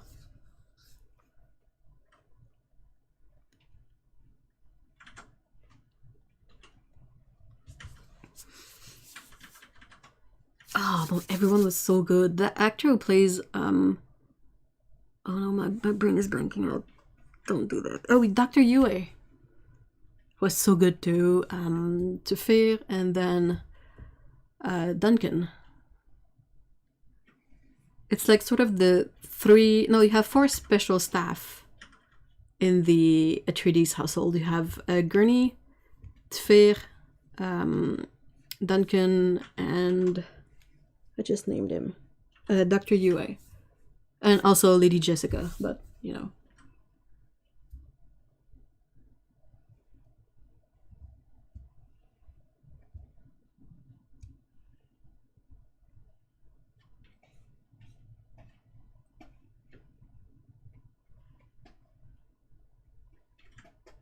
I'm going to pay for a new service every time a new movie comes out. On the other hand, I am getting too old and indifferent to pirate movies, so I guess they don't lose anything on me. Yeah, I don't really care much about it anymore. Like, I had to dust up the software for Dune because I was like, it's not, there's no other way. And yeah, and I like, press start, stopped it immediately, and we got an email. I was like, whoa! Whoa! Piter de Vries. Yeah, that I saw because I was wondering where I had seen the guy that plays Piter.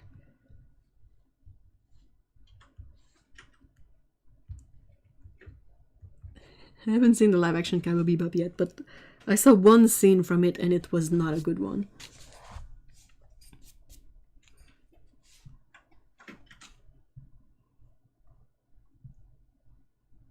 I find it so weird to see Dune again. Dune is the first book. And within the context of the book, there's a bunch of characters that you don't really get to see for very long. But the way the Dune's story is modeled, they come back. It's weird, but they come back further on in the stories, like millennia later. And it's so weird to know that and watch the first movie where you're like, oh, this is super important character so-and-so, and you barely see them, and you're like, oh yeah, that's right, that comes much later on. Faye has too many clothes on. See, I'm glad she does. I really didn't like the outfit in the anime. It works because it's an anime and you can cheat, but ugh, can you imagine? Okay, so your outfit is a top that barely covers your chest and hot pants with suspenders so they are firmly lodged up your crevices. That's your outfit. Oh, and you run wearing that. And you do bounty hunting stuff in that too. Not my thing. To me, that makes it like unbelievable as a character.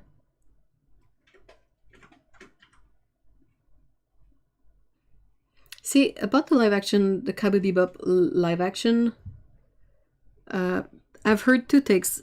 People who really hated it and people who really liked it because it was really, really campy.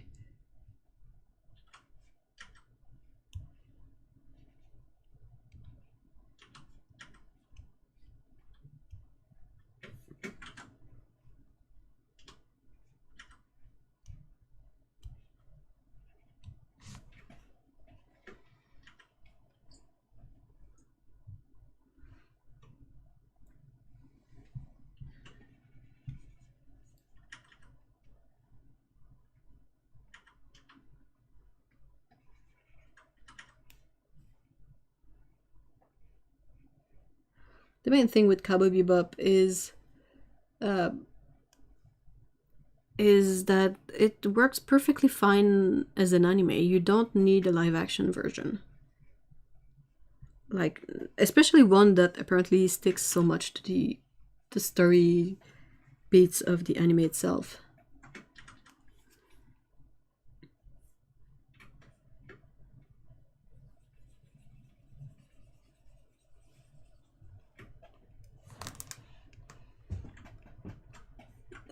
Really? Oh, Ein is the dog. Yeah, I had a brain fart moment. I thought I read that as Ed, and I was like, eh. She used to have the Zetai Ryoiki. That's the haircut. I mean, I feel like they made her more bland, but I'm also glad that she's not in the super hiked up hot pants and the whatever you would call that top.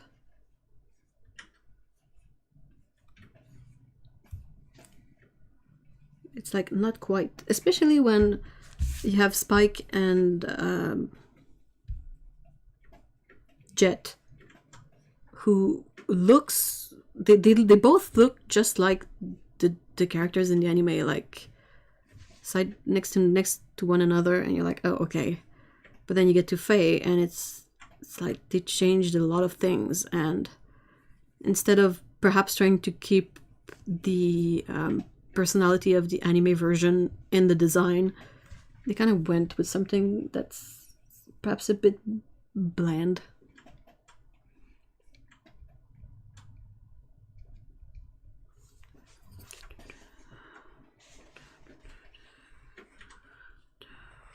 Here, you can make sandworm cookies with a bunch of teeth in the middle. That doesn't look like a cookie. Okay, alright, I'm just gonna... Never happened. Bye-bye.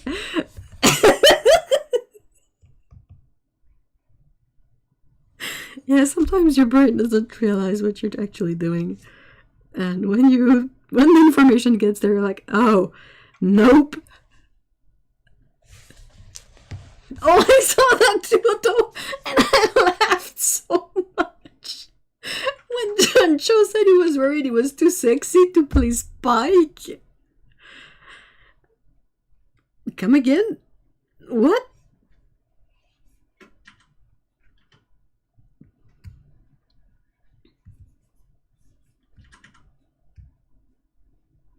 Okay, first off, you kind of assume that Spike is not sexy, so what the heck? And then you assume that you are way too sexy. And I mean, Juncho it's handsome, but really? This was a terror muffin if I've ever seen one.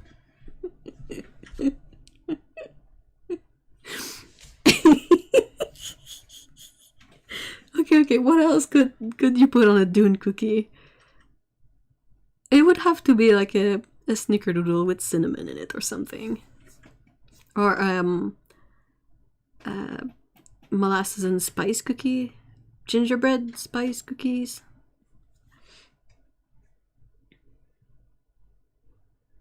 It needs to be about 2 feet taller.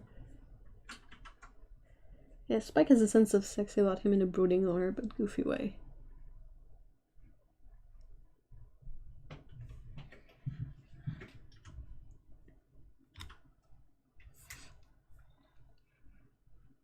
Yeah, it's more in the charisma and the way the character is set in the scene in the anime that there's something that comes up. But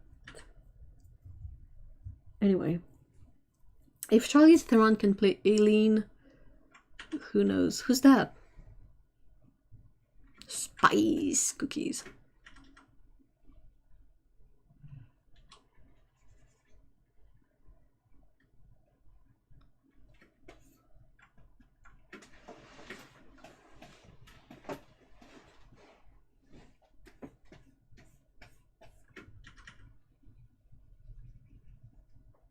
I'm sorry, but thinking you're too sexy to play someone is not a cute look. I wonder if he was like taken out of context or if he really seriously said that, but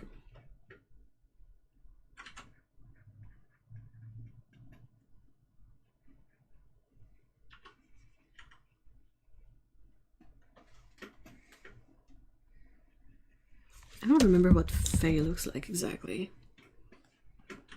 I mean, I have a vague image in my head, but it's not detailed. So Faye Valentine.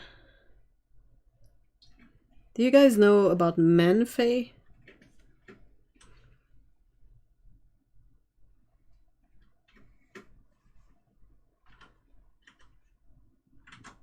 Yeah, that's a ridiculous outfit. Like, seriously? What's supposed to be going on here? I mean, really? But I mean, a wearable version of that would work. Something that doesn't have like pockets for your boobs in the top and like that is riding really high. Like you can start from that and keep the essence of that and make it into something that won't make half the people cringe. You know?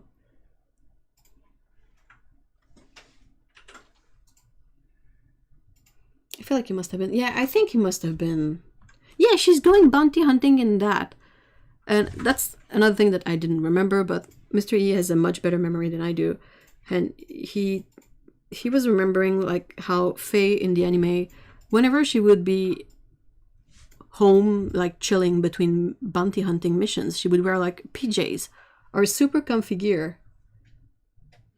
But to go bounty hunting in that outfit, I know that her whole shtick is to be like more on charm than like kung fu or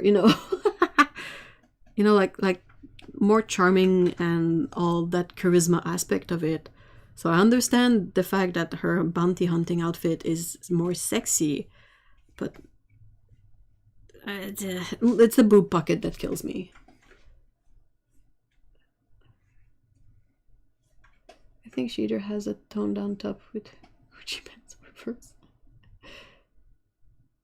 But I mean that's also like that's not realistic anatomy regardless. Like if you've seen Jet, I know he's muscular, but that's like ridiculous. Like that's way too muscly. Like look at that guy. Like that's ridiculous too. But the outfit.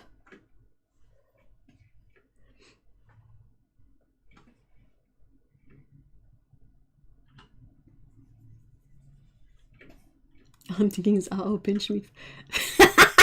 Yeah, exactly, Elise.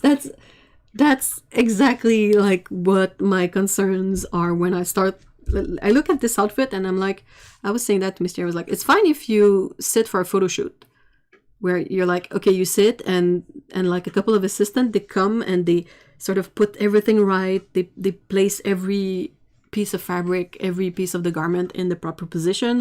And then they say, don't move, take a photo, and the end, But to go running around and bounty hunting in that, she wasn't originally bounty hunting. She was breakfast at Tiffany's with Come On. But even that.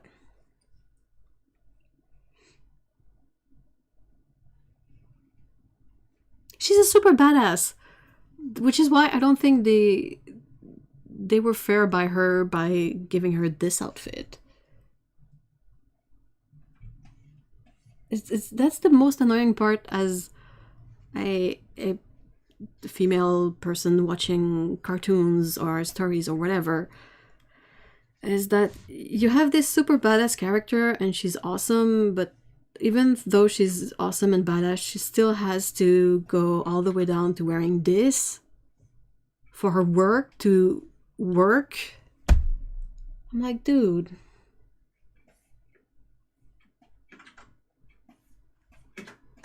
Ugh.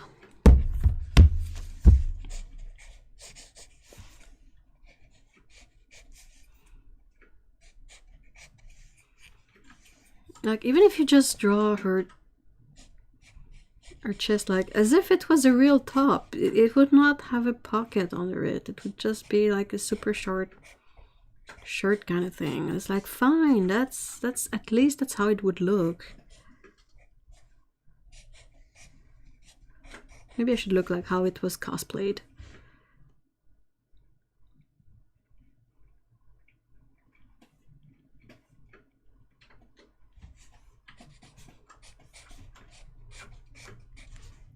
Then hips and legs. I saw Tenchi and Cowboy Bebop at the same time way back in the day, and I think that made her seem a lot less toned down. Tenchi is something else.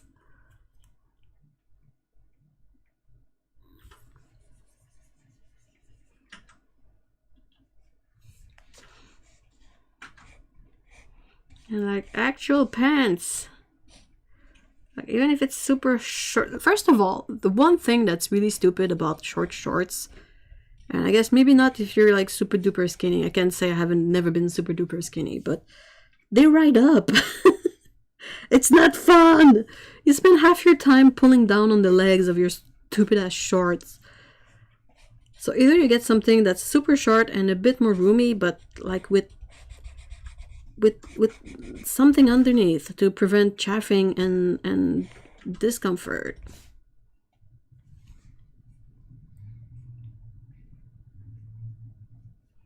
Yeah, I agree, Jelly Bean. Didn't she confuse me as a child because harem animes don't exist in Western? Yeah, same. I just didn't grab, I just did not understand that aspect of it, and I was like, first of all, why are they all after that freaking dude? He's such a loser. He's such a loser. Like Ryoko and what's the name of the girl? The other girl, the princess. But they're so much more awesome.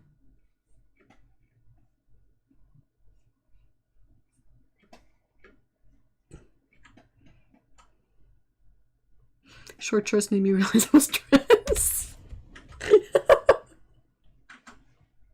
Oh no, short shorts are stupid. I don't know, maybe someone in chat was able to wear short shorts. It's Ayeka, yeah, it's a Ayeka like that, I think.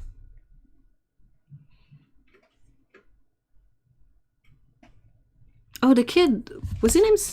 No, he was named Sasuke. Hold on.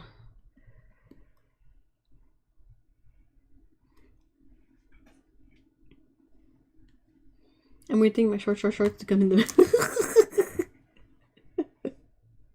So basically undies, right? Tenshimiyo. Let's see. Ryo-Oki was the ship / bunny. It's a weird one. They made so many reboots of it too. Concept? No. Media? Manga. I would really like a... let's see, Tenchi Universe. Okay. Characters? Oh yeah, we're on it. Tenchi Masaki. That's the kid, probably. No image. Oh well. What is... I hate everything about this. Oh, Ryoko, that's the alien. Ryoko was always the most badass. Hey, thank you so much for being here, Otto. I hope you have a great night.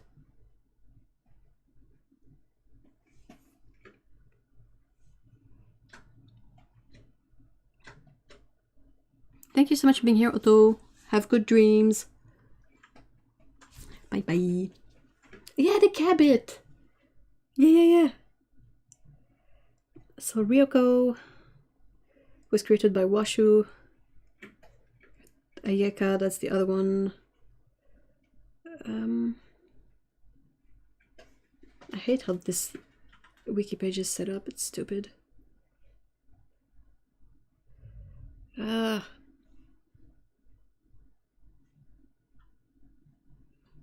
Ayeka, Masaki, Jurai. Blah, blah, blah, blah, blah. Sesame. That's Ayeka's sister. Ryoko was like, I have never watched Inuyasha. Then you had the two cops who were ambiguous, then Ryoko's mom. The two cops were quite funny. I love that they were all the same characters in different roles depending on... Yeah, that's what I like too. Like, it was always super interesting to see the new take they would apply to these characters. Like, you already know the characters, but it's like, how will they be presented in this version of it? Tsunami...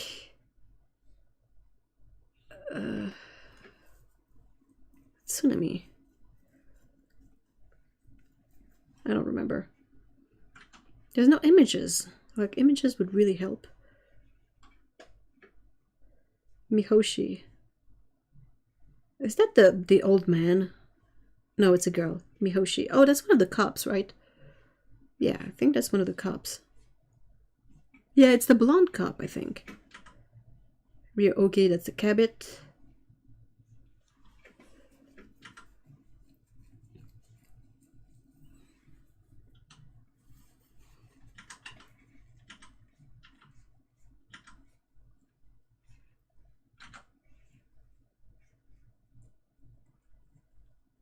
I tend to watch anime that is lesser known and obscure. Well, I mean, we're talking about a series that is like 20 years old too.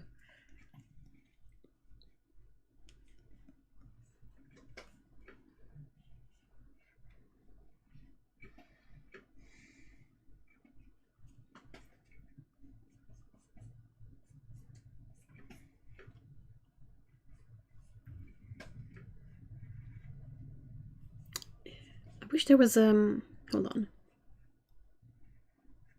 Let's see if I can find a pic. It should be much more interesting.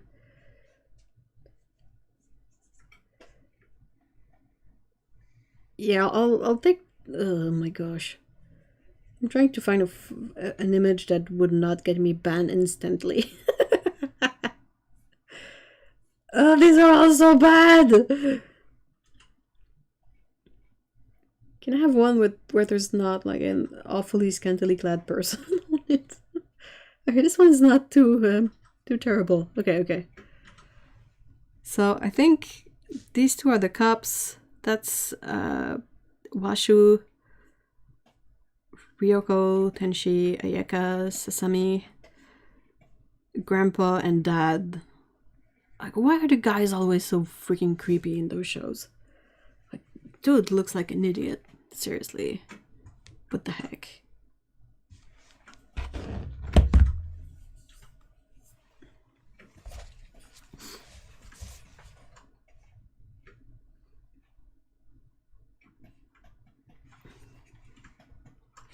The ditzy cop kind of makes me think of the cowgirl in Cowboy Bebop. You know, the cowboy and the cowgirl that are there for advertising various stuff in there, I think? I don't remember, it's been a while.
It's funny how that is seen the world.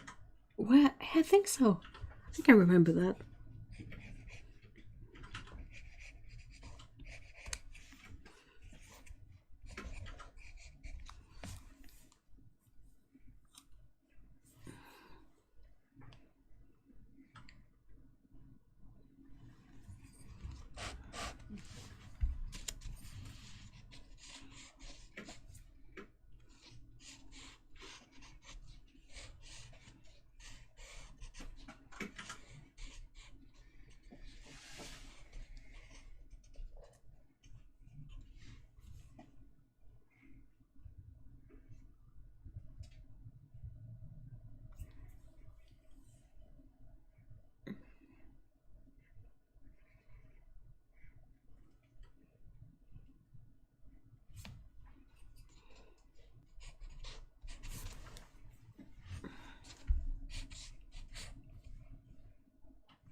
I think I might end the stream a bit sooner today. It's been weird finishing up the stream and looking outside and it's like pitch black. And I know it's not gonna get any better quite soon, but it's been a bit jarring.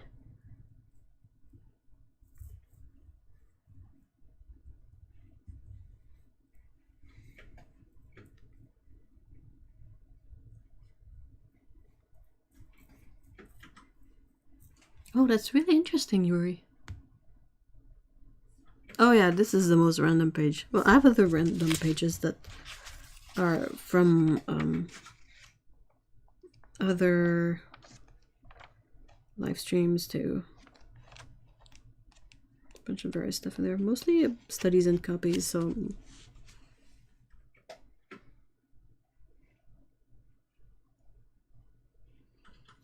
Oh, my life, I hate how early it gets dark now. It's the same. I don't necessarily hate it, it's just I don't feel ready for it. I kind of like taking like walks when it's dark because it's a different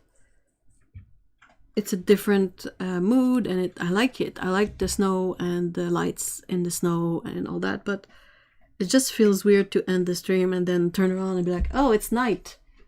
And it's just so like not used to it yet. I know there's still like a bajillion month left of that, but desserts, worms, and phase outfit.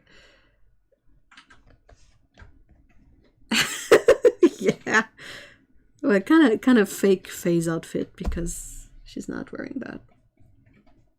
Less than a month until the day starts to get longer again. Yes, takes forever to go back up, but at least we'll be on the good way. Yeah, I think we're all a bit foggy. I may even have some leftover Thanksgiving grogginess. Oh no! Yeah, for some there's leftover Thanksgiving or like still not being used to the new time and the lack of light. Yeah, let's just say the streams are going to be between 2 and 3 hours. I think that's fine. I mean, if we're having a blast and everybody is full of energy and like we're rolling, that can be easily 3 hours. But if it's a bit slow and everybody's like, meh, I just want to snuggle up with a mug of hot chocolate and I have the early Thanksgiving pies incoming to use up the turkey. Ooh. All right, well, thank you so much, guys, for being here today, and I really appreciate your company as always. It's always the one thing that even when I feel sort of really like in a weird brain space, I'm always looking forward to chatting with you guys. That's always the thing, and I'm like, I feel weird, but I'll get to hang out with the friends, so let's set this up. Come on. All right, well, I hope you have a great week. See you all on the Discord if you like to hang out over there, and otherwise there will be another live stream next Saturday, same time, same place. And go watch Dune and have a great week and see you all next time. Bye bye.